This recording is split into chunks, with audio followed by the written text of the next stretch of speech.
Du jour au lendemain, Alain Weinstein, bonsoir. Il faut toujours dire peut-être pour la justice.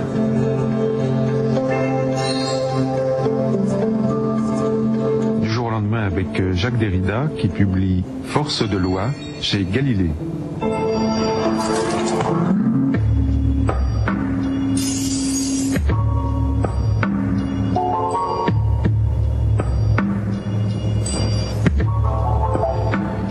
Après Spectre de Marx, Jacques Derrida, publié également chez Galilée, et en même temps que Politique de l'amitié, dont nous parlions hier soir, voici un livre encore plus directement politique, Force de loi. Un livre que vous n'avez pas écrit pour répondre à ceux qui pensent que la déconstruction aboutit à une abdication quasiment nihiliste devant les questions éthiques, sociales et politiques. Peut-être vaut-il mieux que, comme hier soir, je dise quelques mots de l'occasion ou du contexte de cet essai. À l'origine, il s'agit d'un texte de Benjamin que j'avais étudié dans un des séminaires dont nous parlions hier soir, mais plus précisément lors d'un colloque organisé à New York, dans une école de droit, dans une faculté de droit, Cardozo Law School, et qui était consacrée à la question de la déconstruction et de la justice. J'avais prononcé donc la conférence d'ouverture, et il faut savoir qu'aux États-Unis, s'est développé autour de, alors disons très vite la déconstruction, se sont développées un certain nombre de recherches juridiques dans les départements de droit, essayant de mettre en œuvre en quelque sorte certains motifs déconstructionnistes en quelque sorte dans le domaine du droit. Donc c'était d'un colloque qui réunissait des philosophes, des juristes, des théoriciens de la littérature, et évidemment, comme le titre du colloque portait déconstruction et la possibilité de la justice, il s'agissait de traiter de cette grande question, mais aussi de répondre aux questions et quelquefois aux critiques ou aux objections de ceux qui avaient tendance à penser, à tort selon moi, à penser que la déconstruction était en quelque sorte coupée de tout souci éthique, politique, juridique, qu'elle poussait quelquefois au nihilisme, au relativisme, etc. Tous ces stéréotypes et ces malentendus étant assez répandus, j'ai essayé d'aborder de front, en quelque sorte, la question de la justice. Oui, l'éthique et la politique, ce sont des questions que vous traitez depuis une trentaine d'années. Oui, mais apparemment sans que certains aient perçu la chose. Bon, laissons cela. En tout cas, j'ai essayé d'aborder directement, sous leur nom, ces questions de la justice et des droits. Et après un trajet préliminaire et général sur la distinction entre le droit et la justice, sur la question de la force, alors là, référence encore une fois à la tradition, Montaigne, Pascal, etc., j'ai essayé de marquer que non seulement la déconstruction n'était pas indifférence à la justice, mais qu'elle était d'une certaine manière la justice même, ou que la justice impliquait la déconstruction ou réciproquement, que la justice était indéconstructible. Pour cela, il fallait distinguer évidemment le droit de la justice. Le droit, c'est-à-dire l'histoire des systèmes légaux, des concepts juridiques, des dispositifs qui forment l'histoire du droit, sont éminemment, évidemment, exposés à des questions déconstructives, c'est-à-dire à des transformations. Il n'y aurait pas de transformation politico-juridique sans non seulement critique, mais déconstruction. En revanche, la justice, qui ne se réduit pas au droit, c'est-à-dire à la légalité, elle implique et ce qui met en mouvement cette inquiétude déconstructrice et ce qui finalement inspire la déconstruction.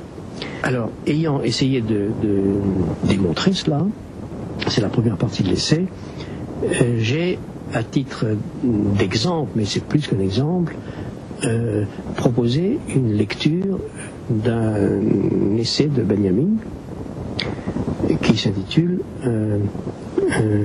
son critique de la Gewalt, critique de la violence, c'est ainsi qu'on traduit le mot Gewalt, mais c'est une traduction problématique, critique de la violence, et qui fut publié en 1921, je crois. Nous aurions pu parler hier justement de l'affinité, d'une certaine proximité entre Schmitt et Benjamin. Benjamin admirait Schmitt, il y a une correspondance entre eux, et ça fait partie de ce réseau à la fois philosophique, politique, idéologique, qui m'intéresse beaucoup, entre les deux guerres.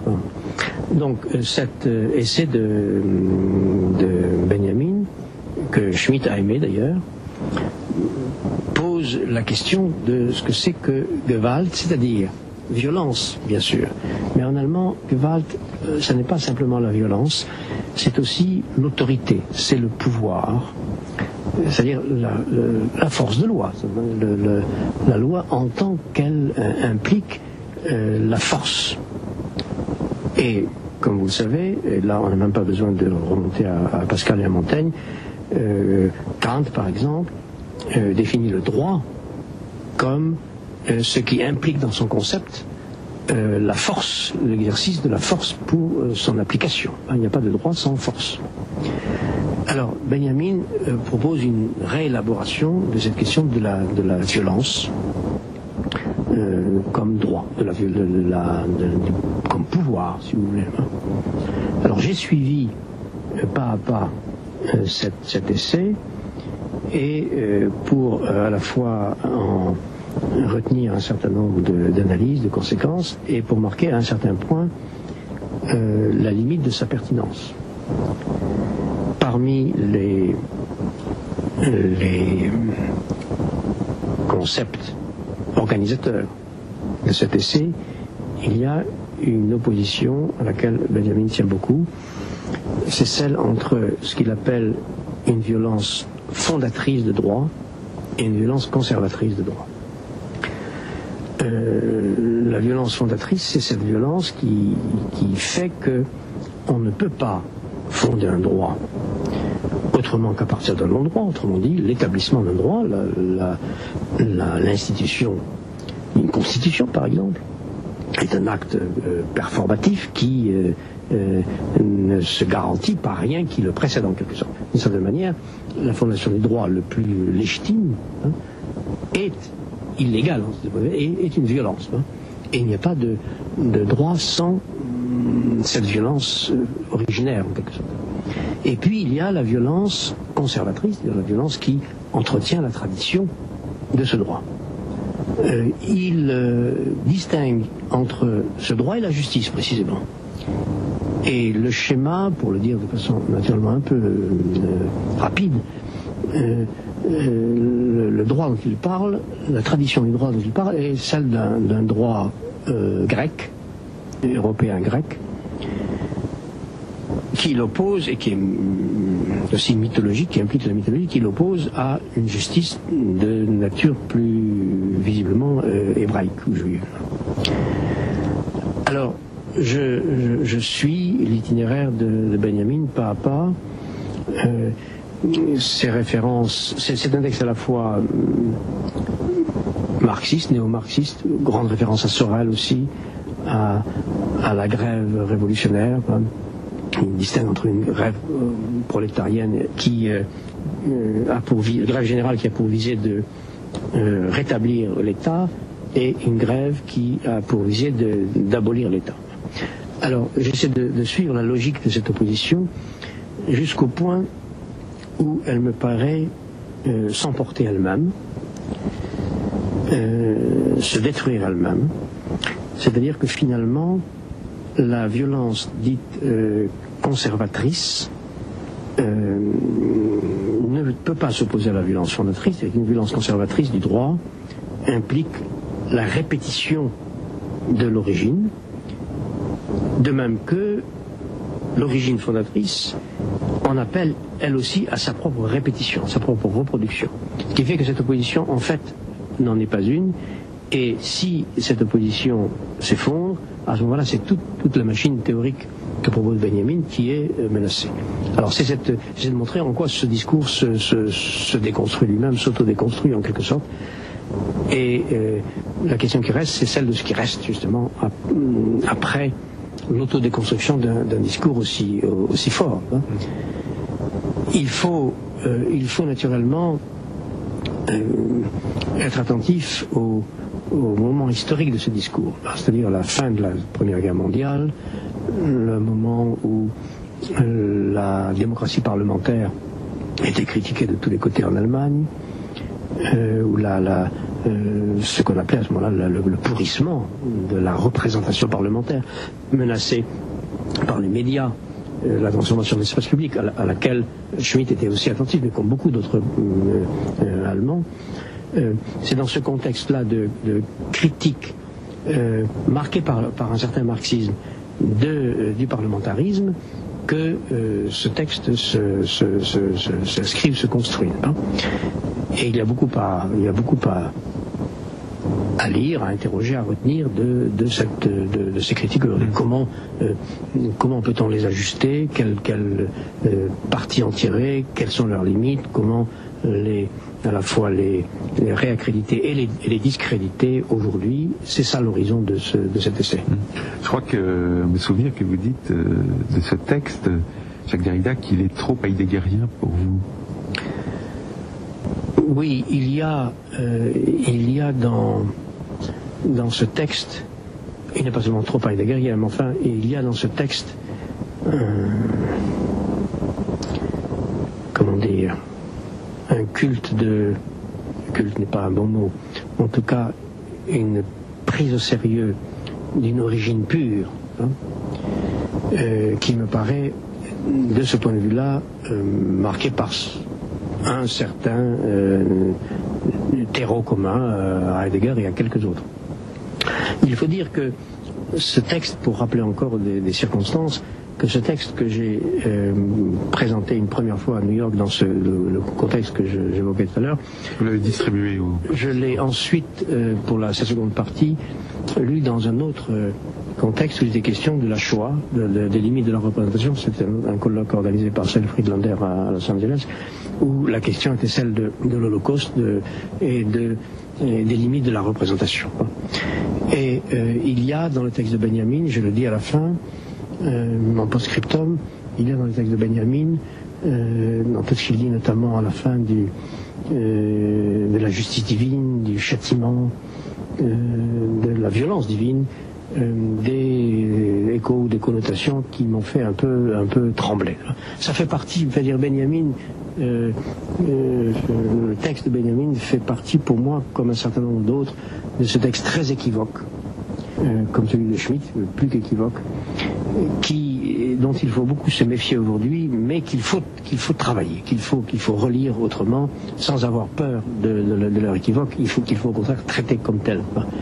Et de ce point de vue-là, toutes les affinités dont je viens de parler entre Schmitt et Heidegger, Schmitt et Benjamin, Schmitt et Leo Strauss, etc., forment un réseau à la fois discursif et politique dont je pense qu'on aurait intérêt à l'étudier courageusement aujourd'hui.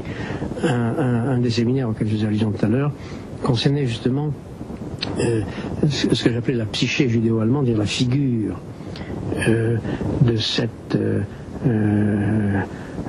alliance, cette affinité entre de grands penseurs juifs allemands d'après la Première Guerre mondiale et de penseurs allemands comme Heidegger ou Schmitt. Et du côté judéo-allemand, il y a évidemment Benjamin, mais il y a aussi Scholem, il y a aussi Cohen, il y a aussi Rosenzweig. Et j'avais consacré pas mal de temps dans des séminaires à étudier ensemble les affinités, les relations, les différences entre ces penseurs qui partagent beaucoup, malgré naturellement des incompatibilités ou des différences qui se sont accusées, d'autre part.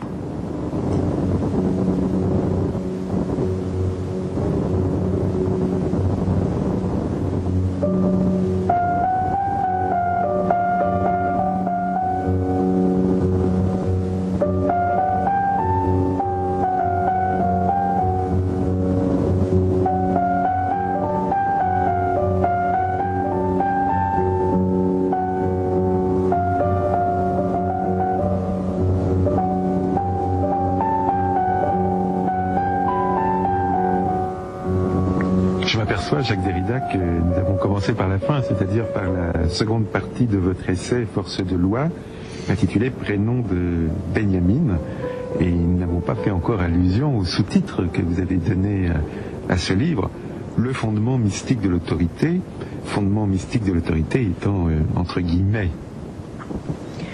Oui, c'est une expression qu'on trouve chez Pascal, mais qui cite en fait Montaigne. Il s'agit là de ce point où il est impossible de fonder l'autorité en raison, en quelque sorte. Quand nous disions tout à l'heure que la fondation du droit, de la Constitution, de la souveraineté, etc., si légitime qu'elle soit, suppose qu'elle s'enlève sur un fond de non-légitimité. Fonder le droit est un geste qui consiste à le fonder sur du non-droit. Le fondement du droit ne peut pas être juridique ou légal.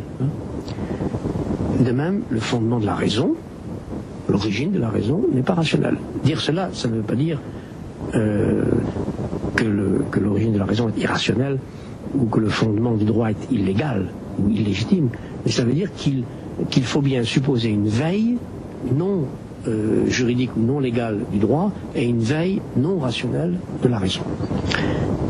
Et qu'ensuite, une fois que le droit ou le juste est ainsi fondé, la confirmation de son autorité fait appel à un élément que Montaigne et Pascal appellent mystique. C'est-à-dire qu'il faut un consensus qui ne relève pas de la raison.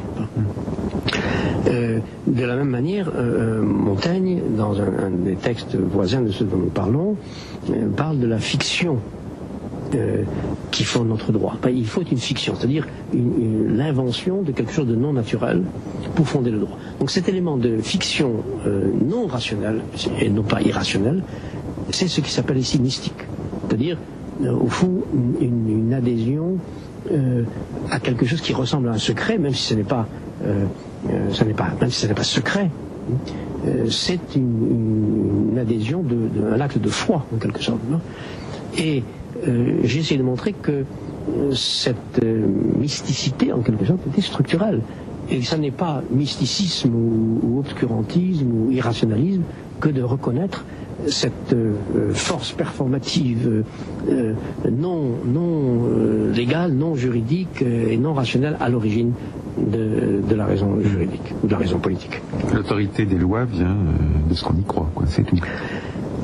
Oui, ensuite on peut calculer, on peut raisonner, il faut le faire, on peut ratiociner, rationaliser, mais l'origine même, le fondement même du droit et de ce qui fait force de loi, c'est un acte de foi, c'est un consensus. Alors, toutes les théories politiques sont des théories de cette origine, mais cette origine en elle-même, il est difficile de ne pas l'appeler mystique. Et ce que nous disions tout à l'heure de la justice en tant qu'elle est indéconstructible, situe ce point, n'est-ce pas, où l'appel de la justice ne peut pas se justifier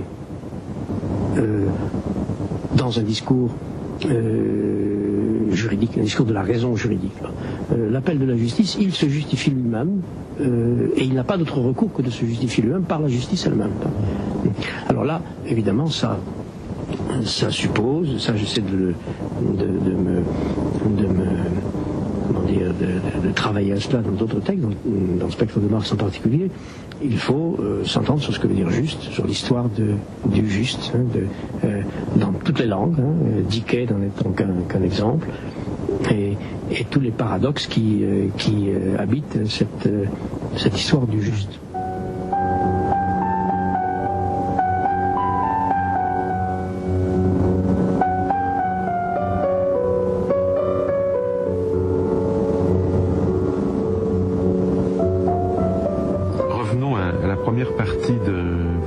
Jacques Derrida, Force de loi, qui est publié chez Galilée. C'est donc un texte intitulé Du droit à la justice, une conférence, vous le disiez tout à l'heure, qui initialement fut donnée en anglais, et vous insistez beaucoup au début sur ce point. Oui, ça commence par la question de l'adresse. Je parle même le mot adresse, le mot idiomatique. Adresse, tel qu'il vaut différemment en anglais et en français. Parce que il est difficile de ne pas tenir compte dans ces questions d'éthique, de droit, de justice, de la langue et de l'idiome. Le texte de Benjamin, d'ailleurs, il fait sa part. Et puis, parmi toutes les violences dont je multiplie les exemples dans cet essai, il y a celle de la violence linguistique, la violence politique comme violence linguistique, c'est-à-dire toutes les hégémonies qui, en particulier aux États-Unis où je parlais à ce moment-là, s'imposent, marginalisent ou oppriment les minorités linguistiques. Comme on sait, l'histoire du droit et de la mise en œuvre du droit est toujours liée à des questions de langue. Quand, par exemple, en France, on a imposé la langue française comme langue du droit, traité de Villers-Cotterêts, etc., cet acte qui imposait la langue française est un acte de grande violence. C'est le moment de l'unification de l'État français. Et cette violence a été répétée. Elle a été répétée non seulement en monarchie, mais elle a été répétée au moment de la Révolution. Et quand on exige qu'un citoyen ou qu'un sujet de droit parle dans une langue qui n'est pas forcément la sienne au départ, ou qu'il s'adapte à une autorité, une hégémonie linguistique, cette violence en comporte beaucoup d'autres. Respecter l'idiome, ça veut dire respecter la singularité. Et on pourrait montrer, et là encore je ne peux pas le faire très vite comme ça devant un micro, on pourrait montrer à quel point toutes les violences politico-juridiques passent par des violences linguistiques. Et c'est une question qui, naturellement, aujourd'hui, est plus aiguë que jamais. Donc j'ai voulu marquer au début de cette conférence la situation linguistique, souligner le problème linguistique. Vous dites que c'était plus juste pour vous de parler anglais. J'ai essayé de parler la langue de l'autre, et non pas simplement la mienne, et j'ai essayé de rappeler que il n'y avait pas de justice sans cette prise en compte de la différence idiomatique. Cette différence idiomatique n'est pas simplement différence entre des langues nationales, entre de grands idiomes collectifs, mais elle peut être différence de la singularité de chacun. C'est-à-dire que la manière de parler, c'est une question de rhétorique et de poétique. Et quand dans un procès, le plaignant ou l'accusé ou les témoins ne comprennent pas la langue officielle, la langue qui fait autorité, etc., beaucoup d'injustices sont en cours, en marche. Donc la question de la langue n'est pas ici une question parmi d'autres, elle traverse tout l'espace du droit et de la justice. Alors revenons au titre général que vous avez donné à ces deux textes, Force de loi, force C'est un mot qu'on retrouve souvent dans des textes dits déconstructifs. Et vous-même, vous avez appelé souvent à la vigilance sur les risques que ce mot peut faire courir. Oui. J'en ai fait souvent insister sur l'irréductibilité de la force au concept, à la forme, à la visibilité. Et évidemment, j'ai cru qu'il était nécessaire de le faire.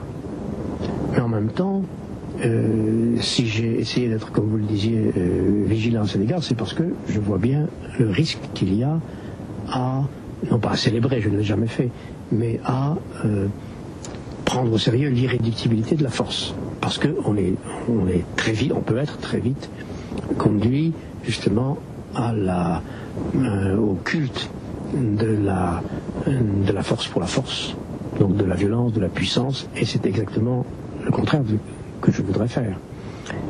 Dans plus d'un texte, en particulier dans celui-là, j'ai tenté de marquer les paradoxes de la force. Là, nous avons un grand témoin qui est Nietzsche, qui nous a plus d'une fois montré, expliqué en quoi le plus faible peut devenir plus fort que le plus fort, que qu'il n'y a pas la force, qu'il y a seulement des différences de force, et que la force peut se renverser dans des généalogies dans Nietzsche et dans lesquelles Nietzsche était passé maître. Il va de soi que ce qui s'appelle justice, ici, même si, comme le dit Pascal, il n'y a pas de justice sans force, et qu'il faut unir la force à la justice dont je parle et dont je dis qu'elle est indeconstructible est une justice qui est due à la vulnérabilité absolue. C'est-à-dire que c'est la force la plus faible, si on peut dire. En tant qu'incalculable, elle peut être à la fois la plus irréductible à toute force, à quelque force que ce soit, mais aussi et par là même la plus blessée, la plus vulnérable. Donc nous sommes ici dans ces paradoxes qui font constamment passer la plus grande force dans la plus grande faiblesse, et l'exposition à l'autre sans lesquels il n'y a pas de justice est d'abord une exposition désarmée. Je cite à un moment donné cette admirable définition de la justice par Lévinas, qui est une définition pauvre, minimale, simple, mais qui me paraît irrécusable. Il dit la justice, c'est-à-dire le rapport à autrui. On n'a pas besoin du droit ou de concepts très compliqués pour définir la justice, c'est le rapport à autrui, c'est-à-dire face à l'autre en tant qu'autre. La pensée ou le respect de l'autre en tant qu'autre. Et cette exposition ou hospitalité à l'autre en tant qu'autre, c'est une justice qui ne peut être que désarmée. L'hospitalité à l'arrivant, à l'autre comme arrivant, ne peut être que ouverture désarmée. Bon, ça ne veut pas dire qu'il faut abdiquer toute espèce de raison, de contrôle, ni même d'armement, mais qu'il y a un point où, si c'est de l'autre qu'il s'agit, et si la justice est cette exposition à l'altérité de l'autre, un point où la force doit renoncer absolument à elle-même. Alors c'est un renoncement qu'on peut juger impossible, qui est en tout cas imprévisible, incalculable, improgrammable, mais sans cette, je ne dirais pas cet horizon, parce que ce n'est même pas un horizon, sans cet ordre de désarmement, il n'y aurait pas de justice, il n'y aurait même pas de force juste.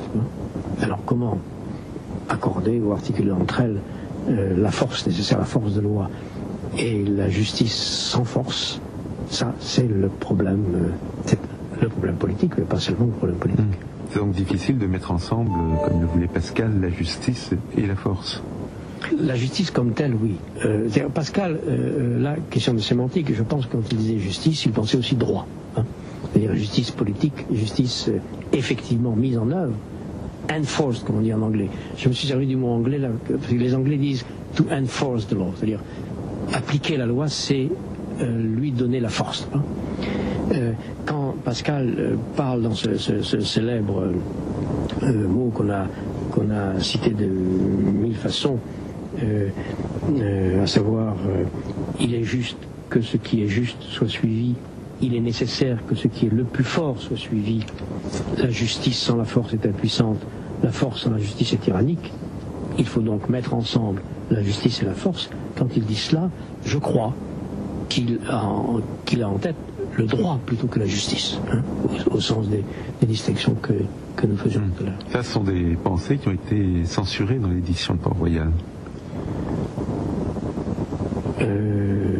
La phrase que vous citiez, où il faut mettre ensemble la justice et la force, on ne les trouve pas dans l'édition d'Arnaud. Oui, là il faudrait que, j'avoue que je ne suis pas en mesure, à l'instant où je vous parle, de rassembler ma mémoire sur ces problèmes d'édition. Alors, posons une autre question. Qu'y a-t-il au commencement de la loi, puisque c'est aussi l'une des questions que vous posez dans votre livre? Pour faire une réponse abrupte à une question si difficile, je dirais que il y a l'autre. Il y a l'autre. Vous savez que la morale, de type kantien par exemple, mais aussi la morale au sens courant et la morale dans nos cultures, s'appuie sur ce qu'on appelle la liberté. Pas de morale sans liberté, pas de responsabilité sans liberté, et pas de responsabilité et de liberté sans autonomie. L'autonomie, ça consiste à, comme le nom l'indique, à se donner sa propre loi. Se donner sa propre loi. Être responsable et être moral, c'est être libre et par conséquent se donner sa propre loi. Kant a déployé un discours très, très, très puissant à ce sujet. Mais je me demande si cette autonomie-là ne suppose pas, et là je le dis sur les traces par exemple de Lévinas, ne suppose pas une hétéronomie radicale, c'est-à-dire une dépendance qui ne supprime pas notre liberté, une dépendance qui est la respiration de notre liberté par rapport à l'autre. Et s'il n'y avait pas d'altérité radicale, comme loi de l'autre, il n'y aurait pas d'obligation, il n'y aurait pas d'impératif, et par conséquent il faut essayer de penser, sans que ce soit une contradiction, une hétéronomie au cœur de l'autonomie. Et donc entre moi et moi, dans l'autonomie, un rapport tel que l'injonction de l'autre demeure inflexible dans l'autonomie. Par contre, le respect de la loi, lorsque Kant parle du respect, il parle du respect de la loi, qui est la cause du respect. La loi est la cause du respect dont parle Kant. Ce respect suppose une hétéronomie radicale, donc une sorte de dissymétrie. L'autre est avant moi, l'autre est au-dessus de moi, et l'origine de la loi, c'est ça. C'est-à-dire une antériorité qui n'est pas seulement chronologique, mais une antériorité absolue de l'autre sur moi, ou en moi. Si on demandait, comme vous le faites, ce qu'est l'origine de la loi et le fondement mystique de l'autorité, je dirais cela. Hein, c'est l'altérité. C'est pas la loi, donc. C'est pas la loi qui est à l'origine de la loi. Non, la loi ne peut pas être à l'origine de la loi. Alors, évidemment, dans la mesure où cette loi me commande et est à la fois devant moi, avant moi, on est engagé dans le paradoxe de son inaccessibilité. Je renvoie ici à l'homme devant la loi, dont parle Kafka, dire que cette loi qui est toujours antérieure à toute expérience de l'autonomie, elle est irréductible à ce qu'on appelle les lois, c'est-à-dire au dispositif de l'égalité. La loi, c'est pas l'ensemble des lois, hein, Et cette loi est transcendante, inaccessible, ce qui ne veut pas dire qu'elle est quelque chose de transcendant. Elle est moi-même, c'est moi qui produis cette loi. J'essaie de le montrer dans une lecture de l'homme de Devant la loi de Kafka. C'est parce que c'est moi qui produis cette transcendance que je ne peux pas y accéder d'une certaine manière, et qu'elle est toujours devant moi, inaccessible, intangible, tout en s'adressant à moi singulièrement. À moi singulièrement, c'est-à-dire que, comme le dit le gardien de la loi dans L'homme devant la loi, cette loi est destinée à toi seul. Hein. C'est-à-dire qu'elle s'adresse justement à travers un idiome, elle ne vaut que pour toi. Elle a valeur universelle, mais chaque fois, l'injonction s'adresse à toi uniquement, singulièrement. Hein. Cela n'est pas contradictoire avec l'universalité de la loi, mais il faut ici penser ensemble cette universalité et la singularité de l'injonction à chaque instant. Autre point que vous soulignez dans Force de loi, Jacques Derrida, le droit n'est pas la justice. Il s'exerce au nom de la justice. Oui.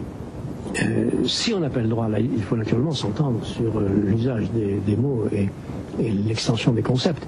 Si on appelle droit un système institué, un système de convention en quelque sorte, de dispositifs légaux instaurés à un moment donné de l'histoire par des sociétés déterminées. À ce moment-là, le droit, et il y a des droits, c'est pour dire là, il y a un droit romain, un droit germanique, et nous avons affaire à une histoire du droit. Le droit international aujourd'hui se transforme et est appelé à se transformer constamment. Et donc une histoire du droit, c'est-à-dire de la législation et des constitutions et des textes de loi. Cette histoire du droit, évidemment, elle est guidée, et elle prétend être guidée en tout cas, par une justice à laquelle le droit est toujours inadéquat. C'est à cause de cette inadéquation qu'il y a une histoire. Si la justice se confondait avec le droit, il n'y aurait pas d'histoire. On aurait tout de suite atteint le droit parfait, il ne serait pas perfectible. S'il y a une perfectibilité du droit, c'est dans la mesure où il est constamment inadéquat à lui-même et à la justice. Ça ne veut pas dire que justice et droit sont deux contenus différents, deux pôles opposés. Je crois que la justice est différente du droit et transcendante au droit, mais cette transcendance et cette différence s'exercent à l'intérieur du droit. Elle travaille le droit. C'est une différence à l'intérieur du droit qui fait que le droit est inégal à lui-même. D'où le constant mouvement de l'histoire du droit, sa perfectibilité.